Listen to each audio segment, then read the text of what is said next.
कुंजा बिहारी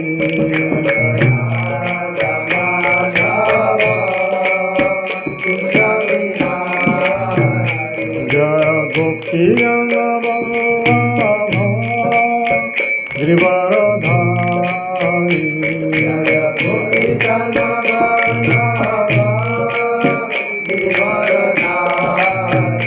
जय गोपी गिरिवरधारी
जय श्री श्री राधा माधव की जय श्री श्री राधा गोविंद देव की जय श्री श्री राधा मदन मोहन देव की जय श्री श्री राधा गोपीनाथ जी की जय श्री श्री गौर निताई की जय श्री श्री जगन्नाथ बलदेव सुभद्रा महारानी की जय जगत गुरु श्री प्रभुपाद की जय वेद पाल श्री गुरुदेव की जय श्यामद भक्त वृंद की निताई गौर प्रबंदे ओम ज्ञान तस्य ज्ञानाञ्जनशलाकया चक्षुरुन्मिलितं येन तस्मै श्रीगुरवे नमः। श्रीचैतन्यमनोभीष्टं स्थापितं येन भूतले स्वयं रूपकदा मह्यं ददाति पदान्तिकं। वन्देऽहं श्रीगुरो श्रीयुतपदकमलं श्रीगुरुं वैष्णवांस श्रीरूपं साग्रजातं सहगणरघुनाथान्वितं तं सजीवं साद्वैतं साधूतं परिजनसहितं कृष्णचैतन्यदेवं श्रीराधाकृष्णपदां सहगणललिता श्रीविशाखान्वितांस।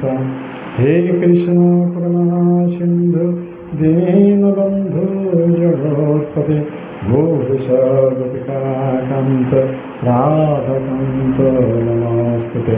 तप्तकाञ्चन गौराङ्गी राधे वृन्दावनेश्वरि वृषभानुसुतदेवी प्रणमामि हरिप्रिये। वाञ्छाकल्पतरुभ्यश्च कृपा सिन्धुभ्यैव च पतितानां पावनेभ्यो वैष्णवेभ्यो नमो नमः। नमो महावदन्नाय कृष्ण प्रेम प्रदायते कृष्णाय कृष्णचैतन्य नन्दगणेशे नमः। नीलाचल निवासाय नित्याय परमात्मने बलभद्र सुभद्राभ्यां जगन्नाथाय ते नमः। जय श्री कृष्ण चैतन्य प्रभु नित्यानंद श्री अद्वैत गदाधर श्रीवासदि गौर भक्तवृंद। समस्त हाथ उठाते कहते हरे कृष्णा कृष्णा कृष्णा हरे हरे हरे राम राम राम हरे हरे। ओम नमो भगवते वासुदेवाय। ओम नमो भगवते वासुदेवाय। ओम नमो भगवते वासुदेवाय। ओम नमो भगवते वासुदेवाय। ओम नमो भगवते वासुदेवाय। ओम नमो भगवते वासुदेवाय। आनंद लीलामय विग्रहाय हेमावदेवो छविसुन्दराय तस्मै महाप्रेमरसप्रदाय चैतन्यचन्द्राय नमो नमस्ते। चैतन्यचन्द्राय नमो नमस्ते। चैतन्यचन्द्राय नमो नमस्ते। नमो विष्णुपादाय कृष्णपृष्ठाय नमो विष्णुपादाय कृष्णपृष्ठाय भूतलसंभक्तिरकांतस्वामिने नमस्ते सरस्वती देव गौरवाणी विचारिणे विशेषुदारिणे। जय श्री बुद्ध जय श्री प्रभुपाद जय गीता जय राधे गोविंद गोविंद सीताराम लक्ष्मण। हरे कृष्ण।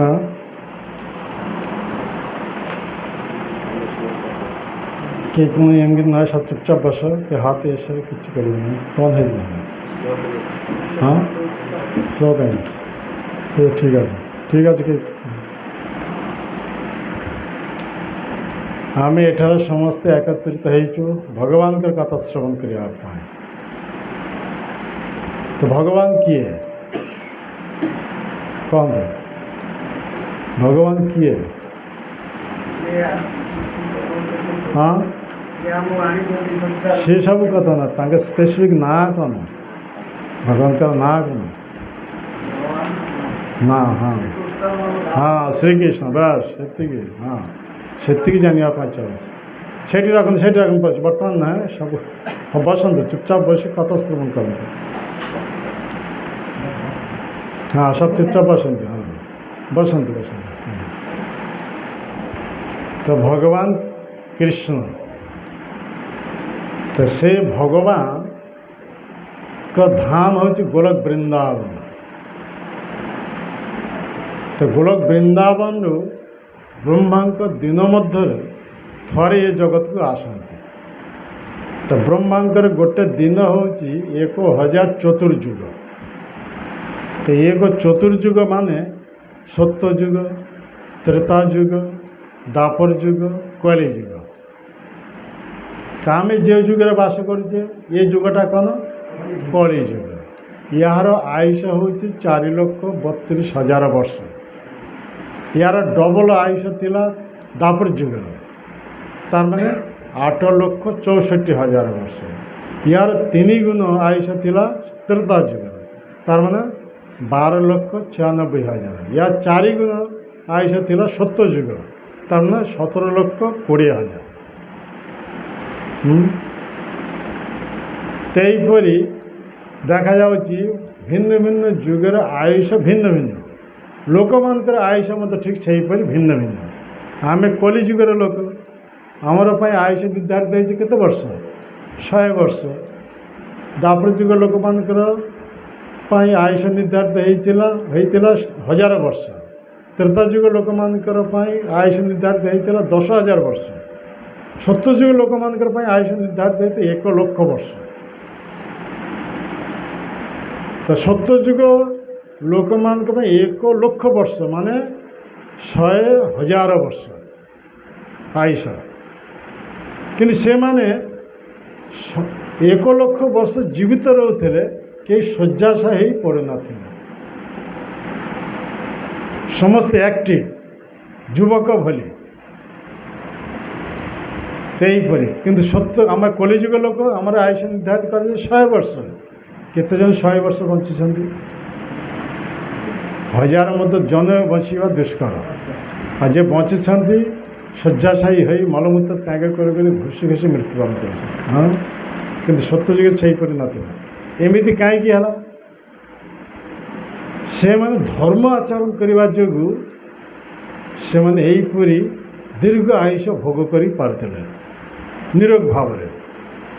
ଆମେ ଧର୍ମକୁ ଛାଡ଼ି ଅଧର୍ମ ଆଶ୍ରୟ କରିବା ଯୋଗୁଁ ଆମର ଯେ 100 ବର୍ଷ ଆୟୁଷ ନିର୍ଦ୍ଧାରିତ କରାଯାଇଛି, ତାହା ବି ଆମେ 100 ବର୍ଷ ଠିକ୍ ଭାବରେ ବଞ୍ଚିପାରୁନୁ। ସବୁଠାରୁ ପତିତ ଯୁଗ ହେଉଛି ଏ କଳି ଯୁଗ। ତେଣୁ କଳି ଯୁଗ ଜୀବମାନଙ୍କର ପ୍ରତି ଏ ଶୋଇଲା ନ ବସିଲା ମାନେ ଶୋଇଲା। କଳି ଯୁଗ ଲୋକମାନଙ୍କର ପ୍ରତି ବିଶେଷ କୃପା କରିବା ପାଇଁ ସେଇ ଭଗବାନ କୃଷ୍ଣ, ଯାହାଙ୍କ ଧାମ ହେଉଛି ଗୋଲକ ବୃନ୍ଦାବନ, ବ୍ରହ୍ମାଙ୍କ ଦିନ ମଧ୍ୟରୁ ଥରେ ଏ ଜଗତକୁ ଆସନ୍ତି। କେଉଁଥିଲାଗି? କଲିହତ ଜୀବମାନଙ୍କ ପ୍ରତି କୃପା କରିବା ପାଇଁ। ତେଣୁ ଭାଗବତମରେ ଗୋଟେ ପ୍ରସିଦ୍ଧ ଶ୍ଲୋକ ରହିଛି, ବ୍ୟାସଦେବଙ୍କ ଲିଖିତ ଭାଗବତମ, ହଁ, ଯେଉଁଥିରେ 18,000 ଶ୍ଲୋକ ରହିଛି। 18,000 ଶ୍ଲୋକମାନଙ୍କ ମଧ୍ୟରେ ଗୋଟେ ଶ୍ଲୋକ ହେଉଛି ଅନୁଗ୍ରହ ଭକ୍ତାନାଂ ମାନୁଷୀ ଦେହମାଶ୍ରିତ ଭଜତେ ତାଦୃଶ କ୍ରୀଡ଼ା ଯଶ୍ରୁତା ତତ୍ପର ଭବେ। ଅତି ପ୍ରସିଦ୍ଧ ଶ୍ଲୋକ। ଏଠାରେ କୁହାଯାଉଛି ଅନୁଗ୍ରହ, ଆମମାନଙ୍କର ପ୍ରତି ଅନୁଗ୍ରହ କରିବା। ଅନୁଗ୍ରହ ମାନେ କୃପା କରିବା ପାଇଁ। ଭଗବାନ ନିଜ ଧାମ ଗୋଲକ ବୃନ୍ଦାବନ ଛାଡ଼ି ଏ ଜଗତକୁ ଆସନ୍ତି। ଆମେ 84 ଲକ୍ଷ ପ୍ରକାର ଜୀବଜନିର ଭ୍ରମଣ କରୁଛେ। ଭ୍ରମଣ କରୁ କରୁ ବର୍ତ୍ତମାନ ଆମେ ମନୁଷ୍ୟ ଶରୀର ପ୍ରାପ୍ତ ହେଇଛି। ମନୁଷ୍ୟ ଶରୀର ପ୍ରାପ୍ତ ହେବାର ଉଦ୍ଦେଶ୍ୟ ହେଉଛି, ଏ ମାତାଜୀ ମାନେ କଥା କହିବ ନାଇଁ, ଶୁଣନ୍ତୁ, ଆଉ ନିଜ ଭିତରେ କଥା ହେଲେ କେମିତି ହେବ? ଆମେ ମନୁଷ୍ୟ ଦେହ ପ୍ରାପ୍ତ ହେଇଛି କେଉଁଥିଲାଗି? ଏ ମନୁଷ୍ୟ ଶରୀର ହେଉଛି ସ୍ରଷ୍ଟାର ଯେତେ ପ୍ରକାର ସୃଷ୍ଟି, সেই ସୃଷ୍ଟିମାନଙ୍କର ମଧ୍ୟରୁ ସର୍ବୋତ୍ତମ ଏ ମନୁଷ୍ୟ ଶରୀର। ୟାଠାରୁ ଶ୍ରେଷ୍ଠ ଶରୀର ଆଉ କିଛି ନାହିଁ। କାରଣ ଏଇ ଶରୀର ଦ୍ୱାରା ଆମେ ଭଗବତ ଭକ୍ତି କରିପାରିବା, ଆମେ ସାଧନ କରିପାରିବା, ଆମେ ତପସ୍ୟା ଆଚରଣ କରିପାରିବା। ଅନ୍ୟ କୌଣସି ଶରୀର ଦ୍ୱାରା ଆମେ ତପସ୍ୟା ଆଚରଣ କରିପାରିବା ନାହିଁ, ଭକ୍ତି କରିପାରିବା ନାହିଁ, ସାଧନ କରିପାରିବା ନାହିଁ। ତେଣୁ ଆମେ ଯେ ମନୁଷ୍ୟ ଦେହ ପ୍ରାପ୍ତ ହେଇଛେ, ଏଇ ମନୁଷ୍ୟ ଦେହରୁ କେମିତି ସାଧନ କରି, ତପସ୍ୟା କରି, ଭଗବାନଙ୍କ ଚରଣ ଭକ୍ତି କରି, ଜନ୍ମମୃତ୍ୟୁ ଚକ୍ର ଉଦ୍ଧାର ହୋଇ ଭଗବାନଙ୍କ ପାଖକୁ ଫେରି ଯାଇପାରିବା, ସେଥିଲାଗି ସେଇ ଭଗବାନ ଆମମାନଙ୍କ ପ୍ରତି କୃପା କରିବା ପାଇଁ ନିଜ ଧାମ ଗୋଲକ ବୃନ୍ଦାବନ ଛାଡ଼ି ଏ ଜଗତକୁ ବ୍ରହ୍ମାଙ୍କ ଦିନ ମଧ୍ୟ ଥରେ ଆସନ୍ତି। ବ୍ରହ୍ମାଙ୍କର ଗୋଟେ ଦିନ ହେଉଛି 1,000 ଚତୁର୍ଯୁଗ। কথা বুঝতে পারলে? ଏକ ଚତୁର୍ଯୁଗ ମାନେ ସତ୍ୟ ତ୍ରେତା ଦ୍ୱାପର କଳି, ଏ ଚାରିଟା ଯୁଗ। ସେହିପରି 1000 ଚତୁର୍ଯୁଗ ମଧ୍ୟରୁ ସ୍ୱୟଂ ଭଗବାନ କୃଷ୍ଣ ଏ ଦ୍ୱାପର ଯୁଗ ଶେଷରେ ଆସିଥିଲେ।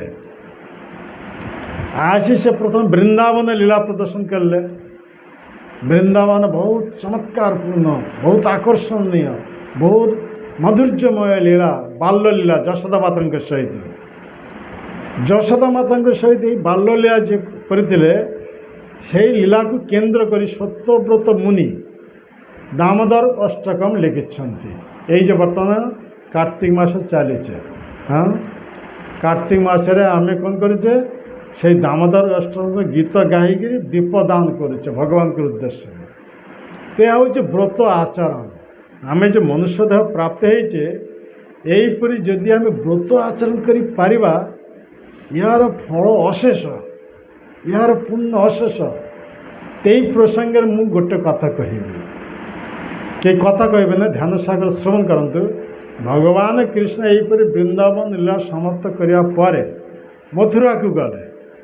ମଥୁରାର ବହୁତ ଅସୁରମାନଙ୍କୁ ସଂହାର କଲେ, କଂସକୁ ବଧ କଲେ। ଏହିପରି ମଥୁରାରୁ ସେ ଗଲେ ଦ୍ୱାରକାକୁ। ଦ୍ୱାରକାକୁ ଯାଇ ସେଠାରେ ସେ ବିବାହ କଲେ। ଦ୍ୱାରକାକୁ ଯାଇ ବିବାହ କଲେ। କେତେ ବିବାହ କରିଥିଲେ? ପ୍ରଥମେ 8 ଜଣ ରାଜକନ୍ୟାକୁ ମାନେ ବିବାହ କଲେ। ତାପରେ କ'ଣ ହେଲା? ହଁ, ସବୁ ମୋବାଇଲ ସୁଇଚ୍ ଅଫ୍ କରିଥିଲେ।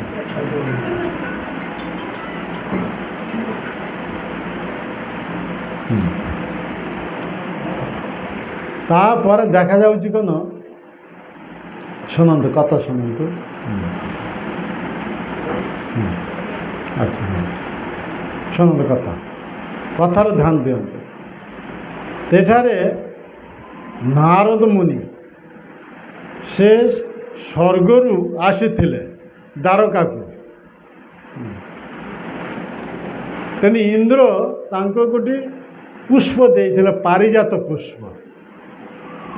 ତ ପାରିଜାତ ପୁଷ୍ପ ଯଦି ଦେଇଥିଲେ ନାରଦଙ୍କ ହାତରେ, ନାରଦମୁନି ସେ ପୁଷ୍ପଟା ନେଇ ଦ୍ୱାରକାକୁ ଆସିଲେ। ଆଉ ଭଗବାନ କୃଷ୍ଣ ସେତେବେଳେ, ଆରେ ବା, ବସନ୍ତୁ, ସମସ୍ତେ ନିରବତା ରକ୍ଷା କଲେ ତ କଥା ହେବ, ବସନ୍ତୁ। ସେଇ ପୁଷ୍ପଟା ନେଇ ନାରଦ ମୁନି ଭଗବାନ କୃଷ୍ଣଙ୍କର ହାତରେ ଦେଲେ। କୃଷ୍ଣ ସେଇ ପୁଷ୍ପଟି ନେଇ ରୁକ୍ମିଣୀ ଦେବୀଙ୍କର ବେନିରେ ଲଗାଇଦେଲେ। ତାପରେ ନାରଦ ମୁନି ଆସି ସତ୍ୟଭାମାଙ୍କୁ ପ୍ରାସାଦ ଉପସ୍ଥିତ ହୋଇଗଲେ। ସେ ତ ନାରଦ ମୁନି କହୁଛନ୍ତି, ମୁଁ ଜାଣୁଥିଲି ଯେ ପ୍ରଭୁଙ୍କର ସବୁଠାରୁ ପ୍ରିୟ ହେଉଛ ତୁମେ, କିନ୍ତୁ ଆଜି ବୁଝିପାରିଲି ପ୍ରଭୁଙ୍କର ସବୁଠାରୁ ପ୍ରିୟ କିଏ। ଏହିପରି ମୁଁ ସ୍ୱର୍ଗକୁ ଯାଇଥିଲି, ଇନ୍ଦ୍ର ଏକ ପୁଷ୍ପ ପ୍ରଦାନ କରିଦେଲେ, ପାରିଜାତ ପୁଷ୍ପ। ମୁଁ ଆଣି ଯେତେବେଳେ ପ୍ରଭୁଙ୍କର ହାତରେ ଦେଲି, ପ୍ରଭୁ ନେଇ ସେ ପୁଷ୍ପଟି ରୁକ୍ମିଣୀଙ୍କର ବେନିରେ ଲଗାଇଦେଲେ। ତାହେଲେ ଏଥିରେ ପ୍ରମାଣିତ ହେଉଛି ପ୍ରଭୁଙ୍କ ସବୁଠାରୁ ପ୍ରିୟ ହେଉଛନ୍ତି ରୁକ୍ମିଣୀ ଦେବୀ। ଏହି କଥା ଯେତେବେଳେ କହିଲେ, ସେତେବେଳେ ସତ୍ୟଭାମାଙ୍କର ମଧ୍ୟରେ ଅଭିମାନ ଜାତ ହେଇଗଲା। ଏମିତି ଅଭିମାନ ଜାତ ହେଇଗଲା, ସେ କିଂକର୍ତ୍ତବ୍ୟ ବିମୂଢ଼ ହୋଇ ଭୂମିଶାୟୀ ହয়ে ପଡ଼ିଲେ। ଏ ଅବସ୍ଥା କଥା ନାରଦ ମୁନି ଯାଇ ଭଗବାନ କୃଷ୍ଣଙ୍କୁ ଜଣାଇଲେ। ଆଉ ପ୍ରଭୁ ଆସି ଦେଖୁଛନ୍ତି ଏହିପରି ସତ୍ୟଭାମା ଅଭିମାନରେ ଫାଟି ପଡ଼ି ଭୂମିରେ ଶଯ୍ୟାଶାୟୀ ହୋଇପଡ଼ିଲେ। ବହୁତ ଅନୁନୟ ବିନୟ କରୁଛନ୍ତି, ମାନେ ତାକୁ ସାନ୍ତ୍ୱନା କରିବା ପାଇଁ। କୌଣସିଥିରେ କେଉଁଥିରେ ସେ ସାନ୍ତ୍ୱନା କରିପାରିଲା ନାହିଁ। କ'ଣ ହୋଇଛି ତୁମେ କହନା? ସେତେବେଳେ ସତ୍ୟଭାମା କହୁଛନ୍ତି, ପ୍ରଭୁ ମୁଁ କି ତୁମର ପ୍ରିୟ ନୁହେଁ? ହଁ, ତୁମେ କାହିଁକି ମୋର ପ୍ରିୟ ନୁହେଁ? ତ ମୁଁ ଯଦି ପ୍ରିୟ ହେଲେ ତାହେଲେ ଏ ପୁଷ୍ପ କାହିଁକି ରୁକ୍ମିଣୀଙ୍କର ବେନିରେ ଲଗାଇଦେଲେ? ଏଇ କଥା ଯେତେ ବୁଝିପାରିଲେ, ହରେ ହରି ବୋଲ, କଥା ଶୁଣନ୍ତୁ, କିଏ ଚୁପଚାପ ବସି କହିବ। ଏଇ କଥା ଯେତେ ଜାଣିପାରିଲେ, ସେତେବେଳେ କୃଷ୍ଣ କହୁଛନ୍ତି, ଆରେ ସିଏ ତ ଗୋଟିଏ ପୁଷ୍ପ, ମୁଁ ରୁକ୍ମିଣୀଙ୍କର ବେନିରେ ଲଗେଇ ଦେଇଛି, ତୁମ ପାଇଁ ସ୍ୱର୍ଗରୁ ପାରିଜାତ ବୃକ୍ଷକୁ ଆଣି ତୁମର ଅଗଣାରେ ଲଗେଇଦେବି। ସେତେବେଳେ ତାର ଅଭିମାନ ଦୂର ହେଲା। ସେତ ପ୍ରଭୁଙ୍କ ସହିତ ସେ ମଧୁର ବାର୍ତ୍ତାଳାପ କରିବାକୁ ଲାଗିଲେ। ତ ଭଗବାନ କୃଷ୍ଣ ସେତେବେଳେ ସତ୍ୟଭାମାଙ୍କୁ ସାଙ୍ଗରେ ନେଇ ଗୋଡ଼ର ପିଠରେ ଆରୋହଣ କରି ସ୍ୱର୍ଗ ଲୋକକୁ ଯାଉଛନ୍ତି। ସ୍ୱର୍ଗ ଲୋକରୁ ସେ ପାରିଜାତ ବୃକ୍ଷ ଆଣିବା ପାଇଁ, ସ୍ୱର୍ଗୀୟ ବୃକ୍ଷ, ଏ ମର୍ତ୍ତ୍ୟ ଜଗତରେ କୌଣସି ବୃକ୍ଷ ନୁହେଁ। ତ ସେ ବୃକ୍ଷ ଆଣିବା ପାଇଁ ସ୍ୱର୍ଗକୁ ଯାଉଛନ୍ତି। ଯିବା ସମୟରେ ଆସାମ ଗୌହାଟି ଜାଣିଛନ୍ତି? ହଁ, ସେଟା ନରକାସୁରର ରାଜ୍ୟ। ନରକାସୁର, ନରକାସୁର ନାଁ ଶୁଣିଛନ୍ତି ତ? କାହାର ପୁତ୍ର? ନରକାସୁର ଭୂମାତାଙ୍କର, ପୃଥିବୀ ମାତାଙ୍କର ପୁତ୍ର। ଭଗବାନ ଯେତେ ବରାହ ଅବତାର ରୂପ ଧାରଣ କରି ଆସିଥିଲେ, ଆଉ ପୃଥିବୀକୁ ଗର୍ଭ ସମୁଦ୍ର ଯେତେ ଉତ୍ତୋଳନ କରିଥିଲେ, ଭଗବାନ ସଂସ୍ପର୍ଶେ ପୃଥିବୀ ମାତା ଗର୍ଭବତୀ ହେଇଥିଲେ। ତ ତାଙ୍କର ଗର୍ଭରେ ଇଏ ସନ୍ତାନ ଜାତ ହେଇଥିଲେ। ପ୍ରଥମେ ଧାର୍ମିକ ଥିଲେ, ତ ଅସୁରମାନଙ୍କୁ ସଙ୍ଗ କରିବା ଯୋଗୁଁ ଅସୁର ପରିଣତ ହେଇଯାଏ। କିନ୍ତୁ ତାଙ୍କ ନାଁ ହେଲା କ'ଣ? ନରକାସୁର। ନରକାସୁର ଏତେ ପରାକ୍ରମଶାଳୀ ଥିଲେ, ଆଉ ସେ ବର ପ୍ରାପ୍ତ ହେଇଥିଲେ କୌଣସି ଅସ୍ତ୍ରଶସ୍ତ୍ର ମୃତ୍ୟୁବରଣ କରିବ ନାହିଁ। ହରିବୋଲ କଥା ଶୁଣିବେ। ସେ ବର ପ୍ରାପ୍ତ ହେଇଥିଲେ କାହାରି ହାତ ସେ ମରିବ ନାହିଁ, କୌଣସି ଅସ୍ତ୍ରଶସ୍ତ୍ରରେ ମରିବ ନାହିଁ। ହଁ, ନରକାସୁର ଏହିପରି ବର ପ୍ରାପ୍ତ ହେଇଥିଲେ। ଏମିତି ଭଗବାନଙ୍କ ହାତରେ ମରିବ ନାହିଁ। ନରକାସୁର ଏହିପରି ବର ପ୍ରାପ୍ତ ଥିଲେ। କେବଳ ଜଣଙ୍କର ହାତରେ ସେ ମରିବ। କାହା ହାତରେ? ନିଜ ମାଆଙ୍କର ହାତରେ। ନିଜ ମା କିଏ? ପୃଥିବୀ ମାତା। ତ ସେଇ ପୃଥିବୀ ମାତା ବର୍ତ୍ତମାନ ସତ୍ୟଭାମା ରୂପରେ କୃଷ୍ଣଙ୍କର ପତ୍ନୀ ହେଇଛନ୍ତି। ହଁ, ଇଏ ସମଗ୍ର ପୃଥିବୀରେ ଯେତେ ସବୁ ରାଜାମାନେ ଥିଲେ, ରାଜାମାନଙ୍କୁ ପରାସ୍ତ କରି ସେମାନଙ୍କୁ ସୁନ୍ଦର ସୁନ୍ଦର ସବୁ ରାଜକନ୍ୟା ଅପହରଣ କରି ସବୁ ଆଣି ନିଜ ପ୍ରାସାଦରେ ରଖିଦେଇଥିଲା, ସମସ୍ତଙ୍କୁ ଏକା ସାଥିରେ ଭୋଗ କରିବା ପାଇଁ। କେତେ ରାଜକନ୍ୟା? 16,100 ରାଜକନ୍ୟା। କୃଷ୍ଣଙ୍କର ପ୍ରଥମ ବିବାହ ହେଇଥିଲା 8 ଜଣଙ୍କ ସହିତ, আর ইয়ে বন্দি করে রাখিলে 16,100 রাজকন্যা, অতি সুন্দরী সব রাজকন্যা, লক্ষ্মীঙ্কর শব্দ। এসব বন্দি করে রাখিলে সমস্ত একা সাথে ভোগ করিয়া পায়। তা ভগবান কৃষ্ণ সেই সত্যভামকে সাঙ্গারে নেই গরুর পৃষ্ঠ আরোহণ করে সে যাচ্ছেন এ মানে আসাম যে গৌহাটি নরকাসুর সাম্রাজ্য প্রাগ জ্যোতিষপুর, এর পূর্ব না লা কেন প্রাগ জ্যোতিষপুর। হ্যাঁ, সেই রাজ্যের উপর দিয়ে যেতে যাওলে নরকাসুর সেটা প্রথম প্রতিবন্ধক হেলে। মো রাজ্যের উপর দিয়ে কে এমিতি যাচ্ছে, তেণু ভগবান কৃষ্ণଙ୍କ সহিত যেতে সংগ্রাম করা আসলে সে ভগবান হাতে মরিব নাই, সে কেবল বরপ্রাপ্ত হয়ে তাঁর মাতাঙ্কর হাতে মারিবে। তাঁর মাতা বর্তমানে ইয়ে সত্যভামা রূপে আসছেন। সত্যভামা সে তো তাঁকে বধ করবে। কাগু নরকাসুর, নরকাসুর যেতে বধ করলে তো 16,100 রাজকন্যা সব বন্দী দশা রাখিলে, সমস্ত মুক্ত করাই দেলে। তো সে মানে কহিলে এ নরকাসুর আমাকে হাত ধরি এইপরি অপহরণ করে সব নিয়ে আসছেন, তেণু আপন ଆମମାନଙ୍କୁ ଏହିପରି ବନ୍ଦିଦଶାରେ ମୁକ୍ତ କରାଇ ଦେଲେ। କିନ୍ତୁ କୌଣସି ରାଜପୁତ୍ର କେହି ଆମମାନଙ୍କୁ ବିବାହ କରିବନି। ଆଗରେ ସମାଜ ଏହିପରି ନିୟମ ଥିଲା, କେହି ଯଦି କାହାର ହାତ ସ୍ପର୍ଶ କଲେ ତାହେଲେ ତାକୁ ଆଉ କେହି ବିବାହ କରିବନି। ଆଗରେ ଏହିପରି କଠୋର ନିୟମ ଥିଲା। তিনি 16,100 ରାଜକନ୍ୟା সব কৃষ্ণଙ୍କ চরণ শরণাপন্ন ହେଲେ। ତ କୃଷ୍ଣ ସେମାନଙ୍କୁ ଗ୍ରହଣ କଲେ ପତ୍ନୀ ରୂପରେ। ତେଣୁ ବର୍ତ୍ତମାନ ଗୋଟେ କାର୍ଯ୍ୟରେ ଯାଉଛନ୍ତି ସ୍ୱର୍ଗ ରାଜ୍ୟକୁ, ସେଠାରେ ପାରିଜାତ ବୃକ୍ଷ ଆଣିବା ପାଇଁ। ତେଣୁ 16,100 ରାଜକନ୍ୟା ସମସ୍ତଙ୍କୁ ପଠାଇ ଦେଲେ କେଉଁଠାକୁ? ଦ୍ୱାରକାକୁ। ହଁ, ସେଇପରି ବ୍ୟବସ୍ଥା କରି ସବୁ ପଠାଇ ଦେଲେ ଦ୍ୱାରକାରେ। ସେ ଯେତେ ଫେରି ଆସିବେ ସେ ତ 16,100 ରାଜକନ୍ୟାକୁ ବିବାହ କରିବେ କୃଷ୍ଣ। ତ ଏହିପରି ସ୍ୱର୍ଗ ରାଜ୍ୟକୁ ଗଲେ, ଯାଇକିରି ଏହିପରି ପାରିଜାତ ବୃକ୍ଷ ମାଗିଲେ, କିନ୍ତୁ ଇନ୍ଦ୍ର ଦେବା ପାଇଁ ଚାହିଁଲେ ନାହିଁ। ଏ ତ ସ୍ୱର୍ଗ ବୃକ୍ଷ, ଏ ମର୍ତ୍ତ୍ୟଲୋକେ ନେବା ପାଇଁ ଚାହୁଁଛନ୍ତି, କିନ୍ତୁ ଦେବା ପାଇଁ ଚାହିଁଲେ ନାହିଁ। ତେଣୁ କୃଷ୍ଣଙ୍କ ସହିତ ଇନ୍ଦ୍ରଙ୍କ ଯୁଦ୍ଧ ହେଲା। ଦେଖନ୍ତୁ ଇନ୍ଦ୍ରଙ୍କ ଯେଉଁ ଯୁଦ୍ଧ ହେଲା ସେତେବେଳେ ଦେବମାତା ଅଦିତି ସେ ସମ୍ମୁଖେ ଆସି ଉପସ୍ଥିତ ହୋଇଗଲା। କାରଣ ତାଙ୍କର ପୁତ୍ର ହେଉଛନ୍ତି ଭଗବାନ ବାମନ ଦେବ, ସେଇ କୃଷ୍ଣ। ହଁ, ତ ସେ ଆସି ମଧ୍ୟସ୍ଥି କରିଦେଲେ ଯୁଦ୍ଧ ସତ୍ତ୍ୱେ ଇଏ ସ୍ୱର୍ଗର ଯେ ପାରିଜାତ ବୃକ୍ଷ ନେଇଯାଇପାରିବେ। ଯେତେଦିନ କୃଷ୍ଣ ଦ୍ୱାରକାରେ ରହିବେ ସେତେଦିନ ଏ ବୃକ୍ଷ ସେଠାରେ ରହିବ। କୃଷ୍ଣ ଅନ୍ତର୍ଦ୍ଧାନ ପରେ ଏ ବୃକ୍ଷ ସ୍ୱର୍ଗ ରାଜ୍ୟକୁ ଫେରିଯିବେ। ଏଇ କଣ୍ଡିସନରେ ବୃକ୍ଷ ନେଇ ଆସିଲେ। ନେଇ ଆସି ଉପସ୍ଥିତ ହୋଇଛନ୍ତି ଦ୍ୱାରକାରେ ଯେତେ ଉପସ୍ଥିତ ହୋଇଛନ୍ତି କୃଷ୍ଣଙ୍କ ସହିତ ସତ୍ୟଭାମା ପ୍ରେମରେ ବିଳାସ କରିଛନ୍ତି। ଏମିତି ସବୁ ନାରଦ ମୁନି ଆସି ଉପସ୍ଥିତ ହୋଇଯାଇଛନ୍ତି। ନାରଦ ମୁନି ସେତେ କହୁଛନ୍ତି ସତ୍ୟଭାମାଙ୍କୁ, ତୁମେ ଯଦି ଏହିପରି ଏକ ମହାବ୍ରତ ଆଚରଣ କରିବ, ସେଇ ମହାବ୍ରତ ପ୍ରଭାବରେ କୃଷ୍ଣଙ୍କୁ ସର୍ବଦା ପତି ରୂପରେ ନିଜ ପାଖରେ ରଖିପାରିବ। ପାଟି ଫାଟି ବୁଝିପାରିଲ? ବସନ୍ତୁ, ଚୁପଚାପ ବସନ୍ତୁ।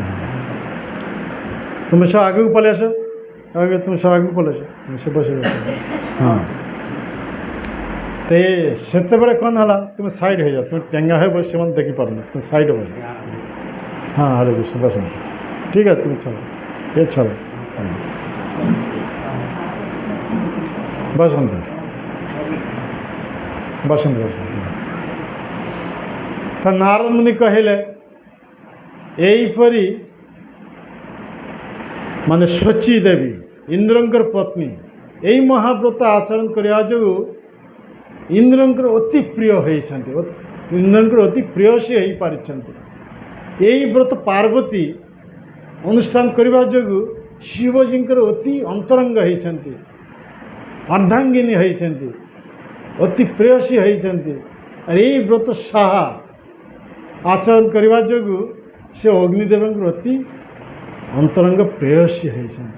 ତୁମେ ଯଦି ଏଇ ବ୍ରତ କରିପାରିବ ତାହେଲେ ତୁମେ କୃଷ୍ଣଙ୍କ ସର୍ବଦା ନିଜ ପତି ରୂପେ ପ୍ରାପ୍ତ ହୋଇପାରିବ, ନିଜ ପାଖରେ ରଖିପାରିବ।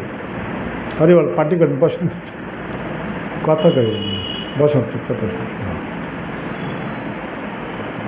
ତା ସତ୍ୟଭାମା ବହୁତ ଆନନ୍ଦିତ ହୋଇଗଲା ଏ ବ୍ରତ କରିବା ପାଇଁ। ତା ବ୍ରତର ବ୍ୟବସ୍ଥା ସବୁ ଆୟୋଜନ କରାଗଲା।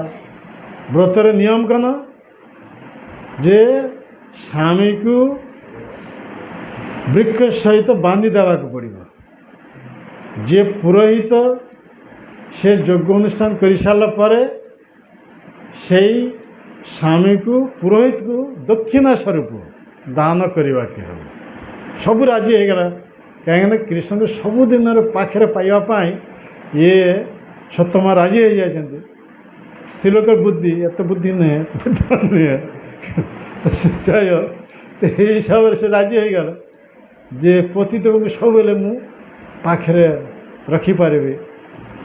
ଏଇ ନିୟମ ଯଥାରୀତି ସହ ଯେତେ ସବୁ ଅଳଙ୍କାର ଆଦି ସବୁ ଥିଲା, ମଣିମାଣିକ୍ୟ ଆଦି ଏସବୁ ସେ ଦକ୍ଷିଣା ଦେବ ସ୍ୱରୂପ ଗଛ ମୂଳରେ ସବୁ ରଖିଦେଲା।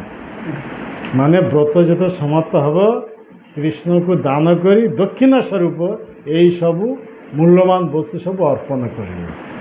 ଏଇ ବ୍ରତର ନିୟମ। ତ ସତ୍ୟଭାମା କିଛି ଅଭାବ ନାହିଁ, ପ୍ରଚୁର ପରିମାଣେ ଏଇସବୁ ଅଳଙ୍କାର ଆଦି ସବୁ ଥିଲା। ତ ସେସବୁ ଗଛ ମୂଳରେ ରଖିଲେ, କୃଷ୍ଣଙ୍କୁ ନିଜ ଭକ୍ତି ବଳରେ ଭଗବାନଙ୍କୁ ବାନ୍ଧି ଦେଲେ ଗଛ ସହିତ, ପାରିଜାତ ବୃକ୍ଷ ସହିତ। ଏହିପରି ବ୍ରତ ମାନେ ପୁରୋହିତ ହିସାବରେ ଯଜ୍ଞ ଅନୁଷ୍ଠାନ କରିଛନ୍ତି କିଏ, ନାରଦ ମୁନି। ଯଜ୍ଞ ସମାପ୍ତ ପରେ ନାରଦ ମୁନି କହୁଛନ୍ତି, ବର୍ତ୍ତମାନ ଏ ସ୍ୱାମୀକୁ ଦାନ ସ୍ୱରୂପ ମୋତେ ପ୍ରଦାନ କର। ସାଙ୍ଗେ ସାଙ୍ଗେ ଦାନ ସ୍ୱରୂପ ତାକୁ ପ୍ରଦାନ କଲେ। ଆଉ ଦାନ ଦେଲେ ତାକୁ ଦକ୍ଷିଣ ଦେବ କେବ, ଏ ଯେତେ ସବୁ ଅଳଙ୍କାର ଆଦି ଯାହା ସବୁ ଅଛି ମୂଲ୍ୟବାନ ବସ୍ତୁ ଦକ୍ଷିଣ ସ୍ୱରୂପ ପ୍ରଦାନ କର। ସତ୍ୟଭାମା ଦେଇଦେଲେ। ତ ନାରଦ ମୁନି ଏତେ ଦିନ ସାଧନା ପ୍ରଭାବରେ ଆଜି ତାର ପୂର୍ଣ୍ଣ ଫଳ ସେ ପ୍ରାପ୍ତ ହେଲେ। କୃଷ୍ଣଙ୍କୁ ସେ ସାଧନା କରିଥିଲେ, କୃଷ୍ଣଙ୍କୁ ପ୍ରାପ୍ତ ହେବା ପାଇଁ ଆଜି ଏଇ ସୂତ୍ରରେ କୃଷ୍ଣଙ୍କୁ ସେ ଦାନ ସ୍ୱରୂପ ପ୍ରାପ୍ତ ହୋଇଗଲା।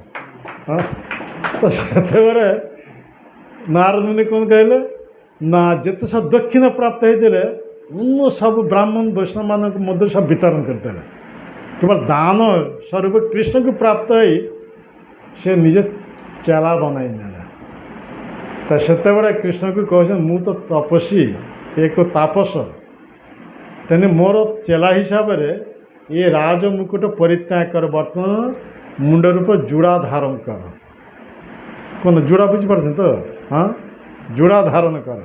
আর এই ସବୁ অলঙ্କାର ଆଦି ଯେତେ ସବୁ ଏସବୁ ପରିତ୍ୟାଗ କରି ବନଫୁଳର ମାଳା ଏଇ ଯେମିତି ଇଏ ପିନ୍ଧ, ଆଉ ପୀତ ବସନ ଛାଡ଼ି କ'ଣ ବଲକଲ ବାକଳ ମୁନି ଋଷିମାନଙ୍କ ଯେଉଁ ବେଶ ଏହା ଧାରଣ କର।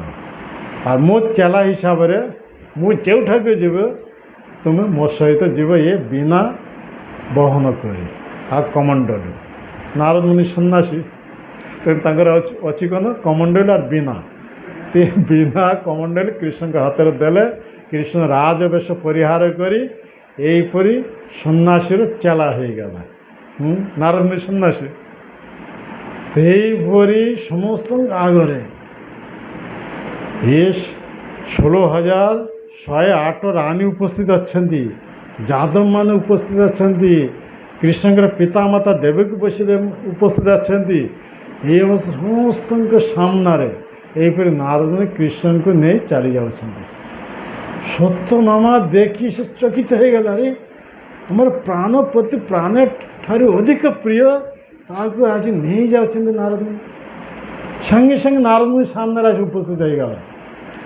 ହେ ମୁନିବର, ଆପଣ ତ କହିଥିଲେ ଏଇ ବ୍ରତ ଶଚୀ ଦେବୀ, ଶଚୀ ବୁଝିପାରୁଛନ୍ତି ତ, ଇନ୍ଦ୍ରଙ୍କର ପତ୍ନୀ, ଏଇ ବ୍ରତ ଆଚରଣ କରିବା ଯୋଗୁଁ ଇନ୍ଦ୍ରଙ୍କର ଅତି ପ୍ରିୟ ହେଇଛନ୍ତି। ତାହେଲେ ଶଚୀ କେମିତି ତାଙ୍କର ପତିକୁ ପ୍ରାପ୍ତ ହେଲେ? ଏଇ ବ୍ରତ ଯେତେବେଳେ କରିଥିଲେ ସେ ପତିକୁ ଦାନ କରିଥିଲେ ଆପଣଙ୍କୁ, ତ ପୁଣି ସେମାନେ ସେ କେମିତି ପ୍ରାପ୍ତ ହେଲେ? ତ ସେତେବେଳେ ନାରଦ ମୁନି କହୁଛନ୍ତି ଇନ୍ଦ୍ର କେବେ ହେଲେ ପାଦରେ ଚାଲନ୍ତି ନାହିଁ, ସେ ସର୍ବଦା ମାନେ ଐରାବତ ହସ୍ତି ପୀଠରେ ଆରୋହଣ କରନ୍ତି, ଉଗ୍ରସଭା ଘୋଡ଼ା ପୀଠରେ ଆରୋହଣ କରନ୍ତି। ଯେଉଁଟାକୁ ଯିବାକୁ ହେଲେ ଏହିପରି ବାହନ ସହଯୋଗେ ସେ ଚାଲନ୍ତି। ଏହିପରି ଚାଲାନେ ମୋର କ'ଣ ହେବ? ମୁଁ ତ ସନ୍ନ୍ୟାସୀ ଲୋକ, ମୁଁ ପଦବ୍ରଜରେ ଚାଲିବି, ଆଉ ଚେଲା ହୋଇ ଏହିପରି ହାତୀ ବ୍ୟତୀତ ବା ହାତୀ ଛଡ଼ା କିମ୍ବା ଘୋଡ଼ା ଛଡ଼ା ସେ ଚାଲିପାରିବନି। ତ ଏପରି ଚେଲାକୁ ନେଇ କ'ଣ କରିବେ? କିନ୍ତୁ ତାକୁ ଫେରାଇ ଦେବେ। କାହାକୁ? ଶଚୀଙ୍କୁ।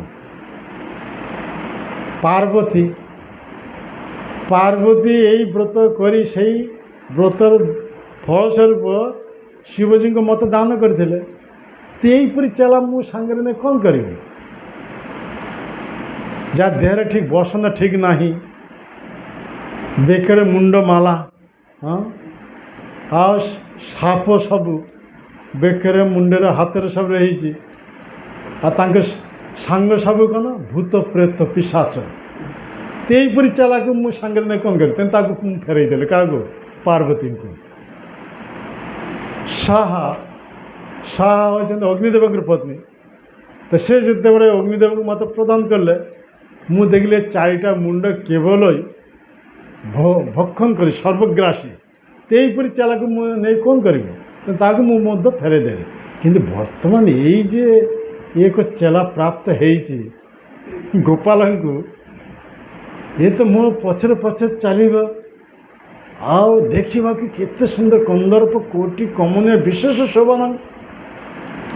ଯେଉଁଠାକୁ ମୁଁ ଯିବି ସେଇଠାରେ ଏହିପରି ଅନନ୍ୟ ଦିବ୍ୟ ସୁନ୍ଦର ମୁଁ ସର୍ବଦା ଦର୍ଶନ କରିବି। ଏହିପରି ସର୍ବଦା ମୁଁ ଆନନ୍ଦ ସାଗର ନିମଜ୍ଜିତ ହୋଇପାରିବି। ତେଣୁ ଏ ଚେଲାକୁ ମୁଁ କାହାକୁ ଦେବା ପାଇଁ ଚାହୁଁନି। ବହୁ ସାଧନ ପ୍ରଭାବରେ ମୁଁ ଆଜି କୃଷ୍ଣଙ୍କୁ ଦାନ ସ୍ୱରୂପ ପ୍ରାପ୍ତ ହେଇଛି। କିନ୍ତୁ ମୋର ଜୀବନ ସାର୍ଥକ, ମୋ ଜୀବନ ଧନ୍ୟ ହେଇଯାଇଛି। ଏଇ କଥା କି କୃଷ୍ଣଙ୍କ ହାତ ଧରି ଭିଡ଼ିକିରି ନେଇଯାଉଛି। ଇଏ ଦେଇକି ସତ୍ୟଭାମା ମୂର୍ଚ୍ଛା ହୋଇ ପଡ଼ିଗଲା। ପ୍ରାଣପତି ପ୍ରାଣଠାରୁ ଅଧିକ ପ୍ରିୟ ଆଜି ସେଇ କୃଷ୍ଣଙ୍କୁ ସମସ୍ତଙ୍କ ସାମ୍ନାରେ ଏହିପରି ହାତ ଧରି ନେଇଯାଉଛନ୍ତି ସନ୍ନ୍ୟାସୀ ବେଶରେ ନାରଦ ମୁନି ତାଙ୍କ ଚେଲା ହିସାବରେ। ସତ୍ୟଭାମା ଯଦି ମୂର୍ଚ୍ଛା ହୋଇ ପଡ଼ିଗଲେ, ଦେହର ପ୍ରାଣ ଅଛି କି ନାହିଁ ତାର କୌଣସି ଠିକାନା ନାହିଁ। ତ ସେତ କୃଷ୍ଣ ନାରଦ ମୁନି କହୁଛନ୍ତି, ହେ ମୁନିବର, ସେ ଜଣେ ସ୍ତ୍ରୀଲୋକ, ତାର ଏତେ ବୁଦ୍ଧି ନାହିଁ। ମାନେ ବ୍ରତ କରନ୍ତି କେଉଁଥିଲାଗି? ଦାନ ବ୍ରତ ଏସବୁ କରନ୍ତି କୃଷ୍ଣଙ୍କ ଚରଣ ଆଶ୍ରୟ କରିବା ପାଇଁ। ଆଉ ସେଇ କୃଷ୍ଣକୁ ସେ ଦାନ ସ୍ୱରୂପ ଆପଣଙ୍କୁ ପ୍ରଦାନ କରିଛନ୍ତି। ତେଣୁ ଏହା ସ୍ତ୍ରୀଲୋକରେ ଏହାର ବୁଦ୍ଧି ନାହିଁ। ତେଣୁ ଆପଣ ତାହାକୁ ଆର ଏହିପରି ଦୁଃଖ ଦିଅନ୍ତୁ ନାହିଁ, ବିକଳ୍ପ ସ୍ୱରୂପ କୌଣସି ବ୍ୟବସ୍ଥା କରନ୍ତୁ। ତ ସତ୍ୟଭାମା ଏ ଅବସ୍ଥା ଦେଖି ନାରଦ ମୁନି କହୁଛନ୍ତି, ଠିକ୍ ଅଛି, କୃଷ୍ଣଙ୍କ ତୁଲ୍ୟ ଭାର ଯଦି ମୋତେ ଦେଇପାରିବ ତାହେଲେ କୃଷ୍ଣଙ୍କୁ ନେଇପାରିବ। ଆଉ ଯେତେବେଳେ ଏ କଥା ଶୁଣିଲେ ସତ୍ୟଭାମାଙ୍କ ମଧ୍ୟରେ ଏତେ ଆନନ୍ଦ ବର୍ଦ୍ଧିତ ହେଇଗଲା। ତାଙ୍କର ତ କୌଣସି ଅଭାବ ନାହିଁ, ପ୍ରଚୁର ପରିମାଣ ଅଳଙ୍କାର ଆଦି ସବୁ ରହିଛି। ତା ଗୋଟେ ନିକିତି, ଗୋଟେ ସାଇଡ଼୍ରେ କୃଷ୍ଣ ବସିବେ, ଆଉ ଗୋଟେ ସାଇଡ଼୍ରେ କୃଷ୍ଣଙ୍କ ତୁଲ୍ୟ ସବୁ ଅଳଙ୍କାର ଆଦି ଦେବେ। ସେହିପରି ସତ୍ୟଭାମା ପାଖରେ ଯେତେ ସବୁ ଅଳଙ୍କାର ଆଣି ସବୁ ଗଦା କଲେ, କିନ୍ତୁ କୃଷ୍ଣ ସେ ଭାର ହିସାବରେ ତଳରେ ହେଇଗଲା। ତାପରେ ଯେତେ ରାଣୀଙ୍କର ଯେତେ ସବୁ ଥିଲା, 16,108 ରାଣୀ, ସମସ୍ତଙ୍କର ଅଳଙ୍କାର ଆଣି ସବୁ ଗଦା ପର୍ବତ ବୋଲି ହେଇଗଲା। କିନ୍ତୁ ସେଇ ପର୍ବତ ସେ ହଲକା ହେଇ ଉପରେ ରହିଲା, କୃଷ୍ଣ ଭାର ହିସାବରେ ତଳେ ରହିଲା। ତ ସେତେବେଳେ ନାରଦ ମୁନି କହୁଛନ୍ତି, ତୁମେ କୃଷ୍ଣଙ୍କ ତୁଲ୍ୟ ଅଳଙ୍କାର ଆଦି ଦେଇପାରିଲ ନାହିଁ, ତେଣୁ ତୁମେ ତୁମର ସର୍ତ୍ତ ଭଙ୍ଗ କଲ। ତେଣୁ କୃଷ୍ଣଙ୍କ ହାତ ଧରି ସେ ନେଇଯାଉଛନ୍ତି। ହେ ଯେତେବେଳେ ନେଇ ଯାଉଛନ୍ତି, ଦ୍ୱାରକାବାସୀ ସହ ସମସ୍ତେ ମୂର୍ଚ୍ଛା ଦଶା ପ୍ରାପ୍ତ ହେଇଛନ୍ତି। କେବଳ ସତ୍ୟଭାମା ନୁହନ୍ତି, କୃଷ୍ଣଙ୍କ 16,108 ରାଣୀ ସମସ୍ତେ, ରୁକ୍ମିଣୀ ଆଦି ସମସ୍ତେ, ଏକମାତ୍ର ପ୍ରାଣପତି ତାଙ୍କୁ ନେଇଯାଉଛନ୍ତି ସମସ୍ତେ ମୂର୍ଚ୍ଛା। ତ ରୁକ୍ମିଣୀ ଆଦି ଯେତେ ସବୁ ରାଣୀ ଥିଲେ, ନାରଦଙ୍କ ପଛେ ପଛେ ସେ ଦୌଡ଼ିଲେ। ନାରଦଙ୍କ ତୁମମାନେ କୁଆଡ଼େ ଯାଉଛ? ନା ହେ ମୁନିବର, ଇଏ ତ ଦାନ ସ୍ୱରୂପ ସତ୍ୟଭାମା ଆପଣଙ୍କୁ ଦାନ କରିଛନ୍ତି, ଆମର ପ୍ରାଣପତି କୃଷ୍ଣଙ୍କୁ। ଆମେ ସମସ୍ତ ଯୌତୁକ ହିସାବରେ ଆପଣଙ୍କ ସହିତ ଯାଉଛୁ। ତ ସେତେବେଳେ ନାରଦ, ନା ତୁମେମାନେ କେହି ଆସିପାରିବ ନାହିଁ, ମୁଁ ଦାନ ପ୍ରାପ୍ତ ହେଇଛି, ଦାନକୁ ନେଇଯିବ, ଯୌତୁକ ମୋର କିଛି ଆବଶ୍ୟକ ନାହିଁ। ହେ ଦେଖିଲେ ନାରଦ ମୁନି କୃଷ୍ଣଙ୍କ ହାତ ଭିଡ଼ିକିରି ନେଇଯାଉଛନ୍ତି। ସେ ଉଦ୍ଧବଙ୍କର ମୁଣ୍ଡରେ ଗୋଟେ ବୁଦ୍ଧି ଆସିଲା। ଉଦ୍ଧବ ସବୁଠାରୁ ଜ୍ଞାନୀ ବ୍ୟକ୍ତି। ତେଣୁ ସିଏ କହିଲେ, ଚିନ୍ତା କଲେ, ପ୍ରଭୁ ଥରେ ମୋତେ କହିଥିଲେ ଯେ ପ୍ରଭୁଙ୍କ ଠାରୁ ଭାର ହେଉଛି, ଅଧିକ ଭାର ପ୍ରଭୁଙ୍କର ନାମ କଥା ବୁଝିପାର। ତେଣୁ ସେ ସାଙ୍ଗେ ସାଙ୍ଗେ କ'ଣ କଲେ, ଯେତେ ଅଳଙ୍କାର ଆଦି ନିକିତି ମାନେ ସାଇଡ଼୍ରେ ଥିଲା ସବୁ ପକାଇଦେଲେ। ଗୋଟେ ତୁଳସୀ ପତ୍ର ନେଲେ, ନେଇ ସେଥିରେ କୃଷ୍ଣ ନାଁଟା ଲେଖିଦେଲେ। ଲେଖି ସେଇ ନିକିତି ଅନ୍ୟ ସାଇଡ଼୍ରେ ଯେସବୁ ଅଳଙ୍କାର ପକାଇଦେଲେ, ସେଇଠିରେ ତୁଳସୀ ପତ୍ରରେ କୃଷ୍ଣଙ୍କ ନାଁ ଲେଖା ଥିଲା। ସେଇଟା ଯେତେବେଳେ ରଖିଲେ, କୃଷ୍ଣ ହଲକା ଉପରକୁ ଉଠିଗଲା ଆଉ ନାମ ତଳକୁ ଆସିଗଲା। ଦେଖନ୍ତୁ, ଭଗବାନଙ୍କର ନାମ ଠାରୁ ଭଗବାନଙ୍କ ଠାରୁ ଭଗବାନଙ୍କ ନାମ ହେଉଛି ଅଧିକ ଓଜନଦାର, ଭାର। ଏହିପରି ଯେତେବେଳେ କୃଷ୍ଣଙ୍କର ନାମ ଅଧିକ ଭାର ହିସାବରେ ତଳକୁ ଆସିଲେ, କୃଷ୍ଣ ଉପରକୁ ଉଠିଗଲା। ସେତେବେଳେ ସମସ୍ତଙ୍କ ଦେହରେ ପ୍ରାଣ ଫେରି ଆସିଲା। ଦ୍ୱାରକାବାସୀମାନଙ୍କ ସମସ୍ତଙ୍କ ମଧ୍ୟରେ ପ୍ରାଣ ଫେରି ଆସିଲା। ସେତ ନାରଦ ମୁନି ବହୁତ ଆନନ୍ଦ ସହକାରେ ଏ ଦାନ ସ୍ୱରୂପ କୃଷ୍ଣଙ୍କ ନାମ ସେଇ ତୁଳସୀ ପତ୍ର ଲେଖା ଥିଲା, ସେଇଟାକୁ ନେଇ ଆନନ୍ଦ ସ୍ୱରୂପରେ ଭଗବାନ ନାମ ଗାଇ ଗାଇ ସେ ସ୍ଥାନରେ ପ୍ରସ୍ଥାନ ହେଇଗଲା। ଏ ହେଉଛି ଭଗବାନଙ୍କର ନାମ। ଭଗବାନଙ୍କର ନାମ ଭଗବାନଙ୍କ ଠାରୁ ଅଧିକ ଓଜନଦାର। ତେଣୁ ଭଗବାନ ଏ ଜଗତକୁ ଆସିଥିଲେ 125 ବର୍ଷ ପ୍ରକଟ ଥିଲେ। କେତେ ବର୍ଷ ପ୍ରକଟ ଥିଲେ? 125 ବର୍ଷ। ତେଣୁ ସେଇ ଭଗବାନ ସ୍ୱଧାମେ ପ୍ରତ୍ୟାବର୍ତ୍ତନ କଲେ। ଏଇଠାରେ ଛାଡ଼ିଗଲେ କାରଣ ତାଙ୍କର କଥା, ତାଙ୍କ ନାମ। ତାଙ୍କ କଥା ହେଉଛି ଶ୍ରୀମଦ୍ ଭାଗବତମ୍, ଆଉ ତାଙ୍କ ନାଁ ହେଉଛି ଭଗବାନଙ୍କର ନାମ କୃଷ୍ଣ ନାମ। ଏ ଛାଡ଼ିଗଲେ କଲିହତ ଜୀବ ଆମମାନଙ୍କର ଉଦ୍ଧାର ଲାଗେ ଭଗବାନ ରଖିଗଲେ ଏଠାକୁ। ତ ସେଇ ଭାଗବତମ୍, ସେଇ ଭଗବାନ କୃଷ୍ଣ ବ୍ୟାସ ଅବତାର ରୂପେ ଆସି ଏ ଭାଗବତମ୍ ତାଙ୍କର ଗୁରୁ ନାରଦ ମୁନିଙ୍କର ନିର୍ଦ୍ଦେଶ ଅନୁସାରେ 18,000 ଶ୍ଳୋକ ସମନ୍ୱିତ ଏ ଭାଗବତ ରଚନା କଲେ। ସେ ଭାଗବତ ଅନ୍ତିମ ଶ୍ଲୋକରେ ଏ କନକ୍ଲୁଜନ୍ ଦିଆଯାଉଛି, ଆମେ ଯେ କଲିହତ ଜୀବ ମନୁଷ୍ୟ ଦେହ ପ୍ରାପ୍ତ ହେଇଛେ, ମନୁଷ୍ୟ ଦେହରେ ଆମର କର୍ତ୍ତବ୍ୟ କ'ଣ?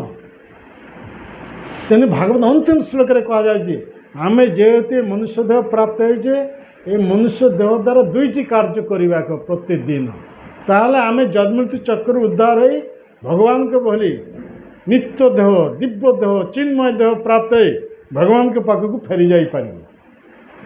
ତ ଭାଗବତ ଅନ୍ତିମ ଶ୍ଲୋକ କ'ଣ କୁହାଯାଉଛି? ନାମ ସଂକୀର୍ତ୍ତନ ଯଶ ସର୍ବ ପାପ ପ୍ରନାଶନ ପ୍ରଣାମ ଦୁଃଖ ଶମନଂ ସ୍ତଂ ନମାମି ହରିଂ ପରମ। ଭଗବାନଙ୍କର ନାମ ଯଦି ଆମେ ପାଟିରେ ଉଚ୍ଚାରଣ କରିବା, ଆମର ଜନ୍ମାର୍ଜିତ ଯେତେ ସବୁ ପାପ କର୍ମର ପ୍ରତିକ୍ରିୟା ଭୋଗିବାର ଥିଲା ସେଥିରୁ ଆମେ ମୁକ୍ତ ହେଇଯିବ। ନାମ ସଂକୀର୍ତ୍ତନ ଯଶ, ଯଶ ମାନେ ସେଇ ଭଗବାନଙ୍କର ନାମ ଯେତେବେଳେ ଆମେ ପାଟିରେ ଉଚ୍ଚାରଣ କରିବା, ଆମର ପୂର୍ବାର୍ଜିତ ଯେତେ ସବୁ ପାପ କର୍ମର ପରିଣାମ ସ୍ୱରୂପ ଭୋଗିବାର ଥିଲା ସେଥିରୁ ଆମେ ମୁକ୍ତ ହେଇଯିବା। ନାମ ସଂକୀର୍ତ୍ତନ ଯଶ ସର୍ବ ପାପ ପ୍ରନାଶନ। ଆଉ ସେଇ ଭଗବାନଙ୍କୁ ଯଦି ଆମେ ଭକ୍ତି ଭାବରେ ପ୍ରଣାମ କରିବା ତାହେଲେ ଆମର ସମସ୍ତ ଦୁଃଖ ଚାଲିଯିବ। ପ୍ରଣାମ ଦୁଃଖ ଶମନଂ ସ୍ତଂ ନମାମି ହରିଂ ପରମ। ତେଣୁ ଆମେ ଯେ ମନୁଷ୍ୟ ଦେହ ପ୍ରାପ୍ତ ହେଇଛି, ଦୁର୍ଲଭ ମନୁଷ୍ୟ ଦେହ, এই ମନୁଷ୍ୟ ଦେହ ଦ୍ୱାରା କେବଳ ଦୁଇଟି କାର୍ଯ୍ୟ କରିବାକୁ, ପାଟିରେ ଭଗବାନଙ୍କ ନାମ ଉଚ୍ଚାରଣ କରିବା ଆଉ ଏଇ ଶରୀର ଦ୍ୱାରା ଭଗବାନଙ୍କୁ ଭକ୍ତି ଭାବରେ ପ୍ରଣାମ କରିବା। ବାସ୍ ଏତିକି କାମ ଯଦି ଆମେ ପ୍ରତିଦିନ କରିପାରିବା ତାହେଲେ ଆମେ ଜନ୍ମମୃତ୍ୟୁ ଚକ୍ର ଉଦ୍ଧାର ହୋଇ ଭବସାଗର ଉଦ୍ଧାର ହୋଇ ଆମେ ଭଗବାନଙ୍କ ପାଖକୁ ଫେରି ଯାଇପାରିବା। ଯେଉଁଠାକୁ ଗଲେ କାହାର ମୃତ୍ୟୁ ହେବ ନାହିଁ, କେହି ବୃଦ୍ଧ ଦଶା ପ୍ରାପ୍ତ ହେବ ନାହିଁ, କେହି କୌଣସି ପ୍ରକାର ରୋଗ ଦ୍ୱାରା ଆକ୍ରାନ୍ତ ହେବ ନାହିଁ, ସମସ୍ତ ପ୍ରକାର ରୋଗରୁ ସେ ମୁକ୍ତ ହେଇଯିବ, ନିତ୍ୟ ଦେହ ପ୍ରାପ୍ତ ହେବ। କିନ୍ତୁ ଯେତେଦିନ ଆମେ ଜଡ଼ ଜଗତ ରହିବା, ଜଡ଼ ଦେହ ଧାରଣ କରି, ସେତେଦିନ ଆମକୁ ଦୁଃଖ ଭୋଗ କରିବାକୁ ହେବ। ଇଏ ଦେହ ଦିନେ ମାନେ ମାତୃଗର୍ଭରୁ ଜନ୍ମ ହେଇଥିଲା, ଧୀରେ ଧୀରେ ବୃଦ୍ଧି ପ୍ରାପ୍ତ ହେଲା, ବାର୍ଦ୍ଧକ୍ୟ ଦଶା ପ୍ରାପ୍ତ ହେଲା, ପୁଣି ଏହାକୁ ଛାଡ଼ିବାକୁ ହେବ। এই ଜନ୍ମମୃତ୍ୟୁ ଚକ୍ର ଆମେ ସମସ୍ତେ ପଡ଼ିଯାଏ। ତେଣୁ ଭଗବାନ କୃଷ୍ଣ ଗୀତାରେ କହିଲେ ଜାତସ୍ୟ ହି ଧ୍ରୁବ ମୃତ୍ୟୁ ଧ୍ରୁବଂ ଜନ୍ମ ମୃତସ୍ୟ। ଯିଏ ଜନ୍ମଗ୍ରହଣ କରିଛି ତାକୁ ମରିବାକୁ ହେବ, ଯିଏ ମରିବ ପୁଣି ଆଉ ଗୋଟେ ଜଡ଼ ଶରୀର ନେଇ ଗ୍ରହଣ କରିବ। କେମିତିଆ ଶରୀର ତାର ଗ୍ୟାରେଣ୍ଟି ନାହିଁ, ଯେମିତି କର୍ମ କରିବେ ସେମିତି ସେହିପରି ପରିଣାମ ସ୍ୱରୂପ ଶରୀର ପ୍ରାପ୍ତ ହେବ। ମନୁଷ୍ୟ ଦେହ ପ୍ରାପ୍ତ ହେଇ ମନୁଷ୍ୟଚିତ କର୍ତ୍ତବ୍ୟ କର୍ମ ଯଦି ନ କରିବ, କେବଳ ପାପ କର୍ମରେ ନିମଜ୍ଜିତ ହେଇଯିବ, ତାହେଲେ ପରବର୍ତ୍ତୀ ଜନ୍ମ ଗୋଟେ କୁକୁର କିମ୍ବା ପଶୁ ଶରୀର ପ୍ରାପ୍ତ ହେବ କର୍ମଫଳ ଅନୁସାରେ। ତେଣୁ ମନୁଷ୍ୟ ଶରୀର ଆମର ମିଳିଛି, ମନୁଷ୍ୟ ଶରୀର କେବଳ ଧର୍ମ ଆଚରଣ କରିବା ପାଇଁ। ଯେଉଁ ଯୁଗରେ ଭଗବାନଙ୍କର ଦ୍ୱାରା ଯେଉଁ ଧର୍ମ ପ୍ରବର୍ତ୍ତିତ ହେଇଛି ସେଇ ଧର୍ମ ଯଦି ଆମେ ଆଚରଣ କରିବା ତାହେଲେ ଆମେ ଜନ୍ମମୃତ୍ୟୁ ଚକ୍ର ଉଦ୍ଧାର ହୋଇ ଭଗବାନଙ୍କ ପାଖକୁ ଫେରି ଯାଇପାରିବା। ସତ୍ୟଯୁଗ ଲୋକମାନଙ୍କର ଆୟୁଷ ଥିଲା 1 ଲକ୍ଷ ବର୍ଷ। ତେଣୁ ସତ୍ୟଯୁଗ ଲୋକମାନଙ୍କର ପାଇଁ ଧର୍ମ ଥିଲା କ'ଣ? ଧ୍ୟାନ। ଗୃହ ତ୍ୟାଗ କରି ବନକୁ ଯିବ, ଗୋଟେ ଜାଗାରେ ନିଶ୍ଚଳ ଭାବରେ ବସିବେ, କିଛି ଖାଇବେ ନାହିଁ, ପିଇବେ ନାହିଁ, ବିଶ୍ରାମ ନେବେ ନାହିଁ, ନିରନ୍ତର ବର୍ଷ ବର୍ଷ ଧରି ଧ୍ୟାନ କରିବେ, ଶୁଦ୍ଧ ଭାବରେ ଧ୍ୟାନ କରି ଭଗବତ ପ୍ରାପ୍ତ ହୋଇ ଭଗବତ ଧାମକୁ ଚାଲି ଯାଉଥିଲା। ତ୍ରେତା ଯୁଗରେ ଧର୍ମ ଥିଲା ଯଜ୍ଞ ଅନୁଷ୍ଠାନ, ବହୁତ ବ୍ୟୟବହୁଳ ଯଜ୍ଞ ଅନୁଷ୍ଠାନ କରିବେ, ବୈଦିକ ମନ୍ତ୍ର ଉଚ୍ଚାରଣ କରିବେ ବ୍ରାହ୍ମଣମାନେ କରି, ତାପରେ ମନ୍ତ୍ର ପରୀକ୍ଷା କରିବା ପାଇଁ ଏକ ବୃଦ୍ଧ ଗାଭୀକୁ ନେଇ ଅଗ୍ନିକୁଣ୍ଡରେ ପକାଇଦେବା। ବୃଦ୍ଧ ଗାଭୀ ବୃଦ୍ଧ ଦେହ ତ୍ୟାଗ କରି ଏକ ବଛୁରୀ ଦେହ ପ୍ରାପ୍ତ ହୋଇ ଅଗ୍ନିକୁଣ୍ଡରୁ ଲମ୍ପ ଦେଇ ବାହାରକୁ ଆସିବେ। ତାର ମାନେ ବୁଝିଗଲା ଯେ ଏ ମନ୍ତ୍ର ପରଫେକ୍ଟ ଉଚ୍ଚାରଣ ହେଇଛି, ଯଜ୍ଞର ଫଳ ସେମାନେ ପ୍ରାପ୍ତ ହେଇଛନ୍ତି, ତେଣୁ ସମସ୍ତେ ଉଦ୍ଧାର ହୋଇ ଭଗବାନଙ୍କ ପାଖକୁ ଫେରିଯିବେ। ଦ୍ୱାପର ଯୁଗ ଧର୍ମ ଥିଲା ଶୁଦ୍ଧ ଭାବ ପୂଜା ଅର୍ଚ୍ଚନା ଭଗବାନଙ୍କର। ଭଗବାନଙ୍କୁ ପୂଜା ଅର୍ଚ୍ଚନା କରିବାକୁ ହେଲେ ପ୍ରଥମ ଦରକାର ଶୁଦ୍ଧ ମନର ଦରକାର। ଆମର କଳିଯୁଗ କାହାର ମନ ଶୁଦ୍ଧ ନାହିଁ, କେତେ ପ୍ରକାର ଦୁଶ୍ଚିନ୍ତା କରୁଛନ୍ତି, କେତେ ପ୍ରକାର ପାପରେ ଏନଗେଜ୍ ହୋଇଯାଉଛନ୍ତି ମନ ଦ୍ୱାରା। ତେଣୁ କାହାରି ମନ ଶୁଦ୍ଧ ନାହିଁ। କାହିଁକି? କଳିଯୁଗ ଚାଲିଛି, କଳି ଅଧର୍ମର ବଂଶ। ସେ ଏକ ବ୍ୟକ୍ତି, ସେ ସମସ୍ତ ନର ନାରୀ ସମସ୍ତଙ୍କୁ କ୍ୟାପଚର ରଖିବା ପାଇଁ ନର ନାରୀମାନଙ୍କ ହାତରେ ସ୍ମାର୍ଟଫୋନ୍ ଉଠାଇ ଦେଇଛନ୍ତି। এই ସ୍ମାର୍ଟଫୋନ୍ ଦ୍ୱାରା ସମସ୍ତଙ୍କର ବୁଦ୍ଧି ବିଭ୍ରାଟ କରିଦେଇଛନ୍ତି, ମନ ଦୂଷିତ କରିଦେଇଛନ୍ତି। সমস্ত এই ধর্মকে ছাড়ি অধর্মেরে এনগেজ হয়ে যাইছেন। তো এইপরে সমস্ত কলির কবলে রাখছেন। এই দেহ ত্যাগ কলা পর পুনি দুর্গতি নরকକୁ যাই নরকদণ্ড ভোগ କରିବେ।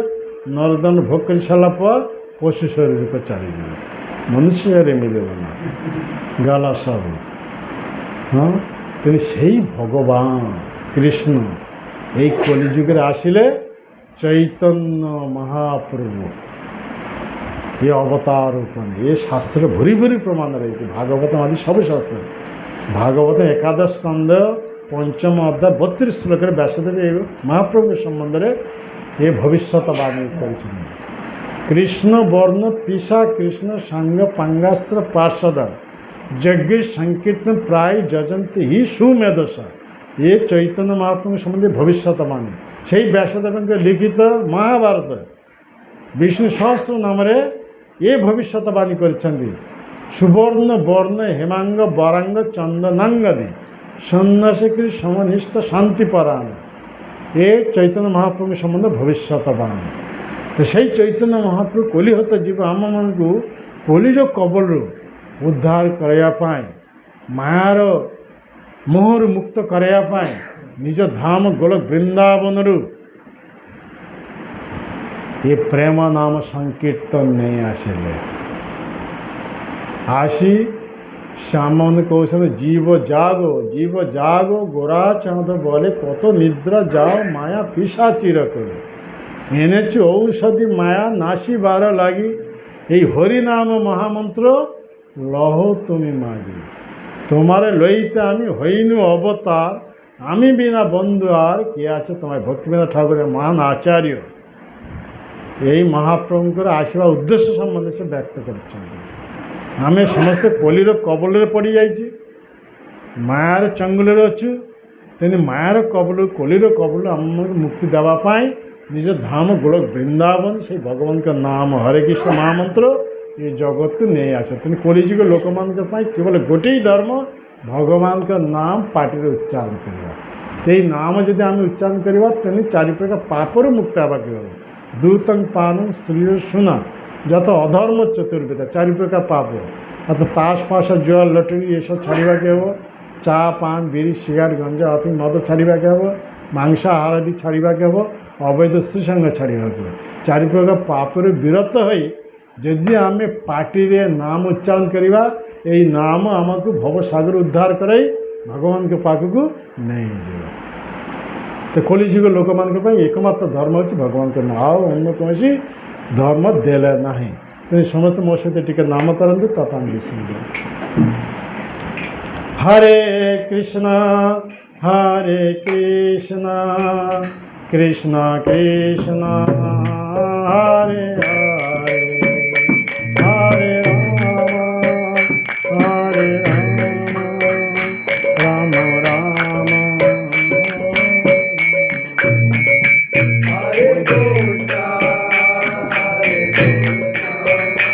বই বই বই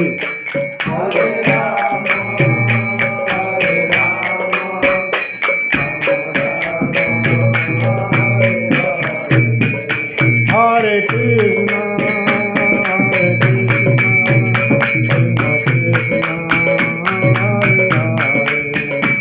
হরে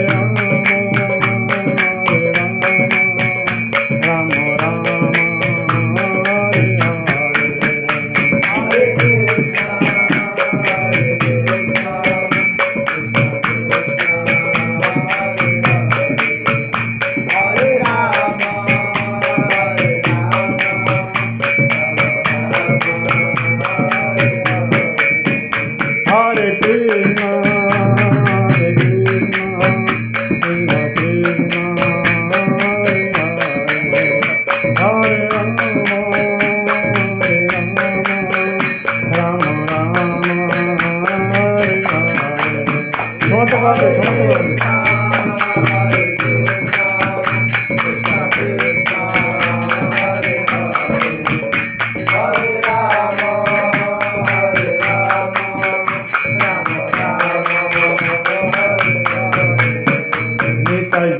হরি বল হরি বল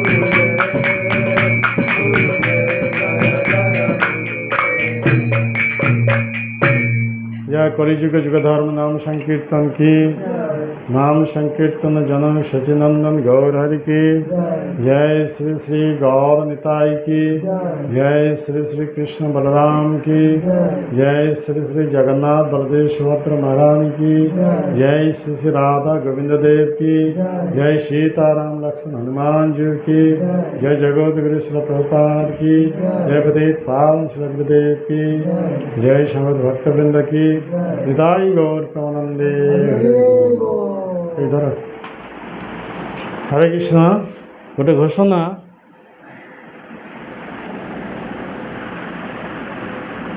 एठारे आम मंदिर केते बही धरी आसीचे ए श्रीमद् भगवद गीता मौलिक रूप हमारा इस्कन जो फाउंडर आचार्य श्री ए श्री भक्तिवेदांत स्वामी प्रभुपाद ये कलिकातार तार जन्म तांकर गुरु भक्ति सिद्धांत स्वामी निर्देश से पाश्चात्य देश को जाते से अंग्रेजी भाषा रे ये महाप्रभु को धर्म से प्रचार करते गीता भागवतम ये सब से अंग्रेजी भाषा रे से अनुवाद करते से परपट देते तो से भगवद गीता जो थे 700 श्लोक रही 700 श्लोक मान मध्य भगवान कृष्ण 574 श्लोक ये दिव्य उपदेश देते अर्जुन 85 श्लोक प्रश्न पचारि धृतराष्ट्र केवल गोटे प्रश्न पचारि से प्रश्न उत्तर देते किए संजय 40 श्लोक ये टोटल 700 श्लोक धृतराष्ट्र गोटे श्लोक हाँ हरिबल मत शुणु कथा शुणु धृतराष्ट्र गोटे श्लोक हाँ संजय 40 श्लोक अर्जुन 85 श्लोक भगवान कृष्ण 574 श्लोक तो 1 + 40 + 85 + 574 इक्वल टू 700 श्लोक संबंधित ये श्रीमद् भगवद गीता प्रभुपाद अंग्रेजी भाषा तो अंग्रेजी भाषा पृथ्वीर अधिकांश भाषा सब अनुवादित हो सब प्रचार चली समग्र पृथ्वी तो ये एठारे उड़िया भाषा अनुवाद कर परम आमर गुरुदेव श्री गौर गोविंद स्वामी महाराज भुवनेश्वर से प्रभुपाद अंग्रेजी ग्रंथ उड़िया अनुवाद कर एठारे से उड़िया अनुवादित ये भगवद गीता एठा को नहीं आसती यार मूल्य केते रखा जाए हाँ ये 300 टंका रखा जाए ये प्रति श्लोक word to word meaning translation and पारपट दिया जाए अति प्रांजल भाव ये आपण मैंने रखु पढ़तु प्रतिदिन गीता अध्ययन करतु और ये 3टी बही मु अंग्रेजी उड़िया अनुवाद कर गुरुदेव श्री गौर गोविंद स्वामी उड़िया अनुवाद कर अंग्रेजी जो लेक्चर देते से सब सिलेक्टेड लेक्चर सब नहीं अंग्रेजी सब बही बाहरी से बही गुड़ा उड़िया भाषा अनुवाद कर 3टा तो या 3टा मध्य यह हूँ दि एम्बैंकमेंट ऑफ सेपरेशन कौन है शुणु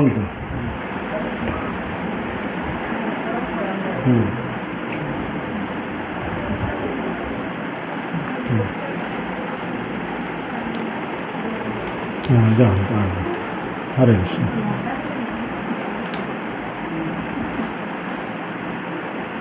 शुणु कथा ते अंग्रेजी ये ग्रंथर ना था दि एम्बैंकमेंट ऑफ सेपरेशन हाँ बुझीपार दि एम्बैंकमेंट ऑफ सेपरेशन उड़िया इंग्रेजी मुझे अनुवाद करे तेने विप्रलम्ब तटे कहीं बुझा ना तेने उड़िया अति प्रांजल भाव ना दिखाई प्रेम पुरुषोत्तम श्री गौरांग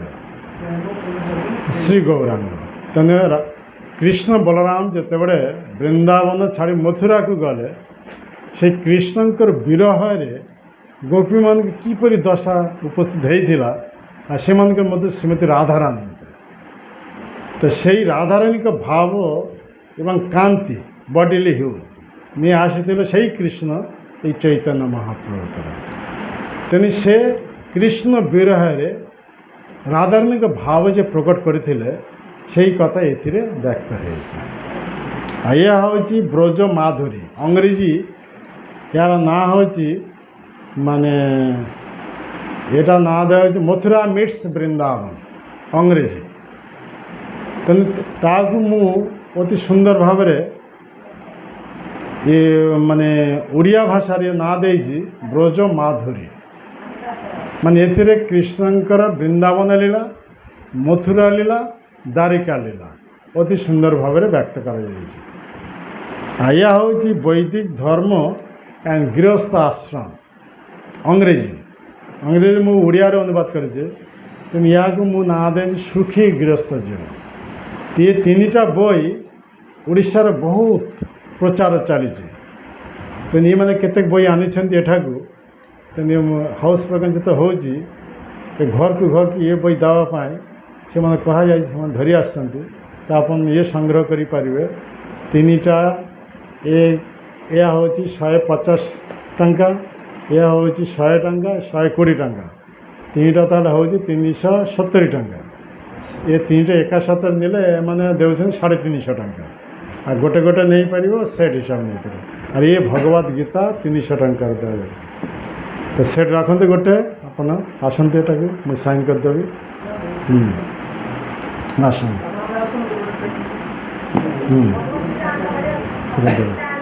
हाँ हाँ ये गीता प्रपाद गीता अच्छा ताले यही नियंतु पढ़ंतु हाँ ये सेट नियंतु आसतु हाँ भल आपन रोचंदी कोठी एठे रोचंद अच्छा मंदिर जीवास कर अच्छा तो भल ताले आपन तो गीता रखिछंती ताले ये बही पाए नांती मुझे तीनटा बही अनुवाद कर आपन पढ़ंतु हाँ हाँ ठीक है सेटा आसंता गोटे सेट अपन तब ये दियो साइन कर देवा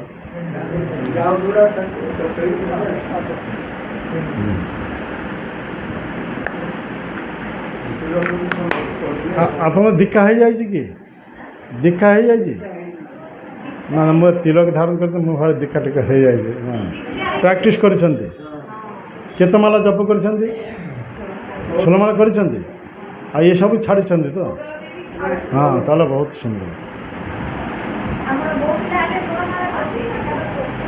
अच्छा केते जन 16 माला कर 16 माला कर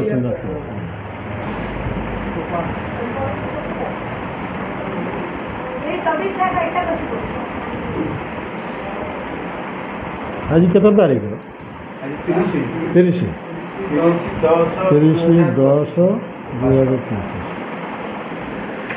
ना फोटो उठाओ सा आसन डेट पर आस ये फोटो आसन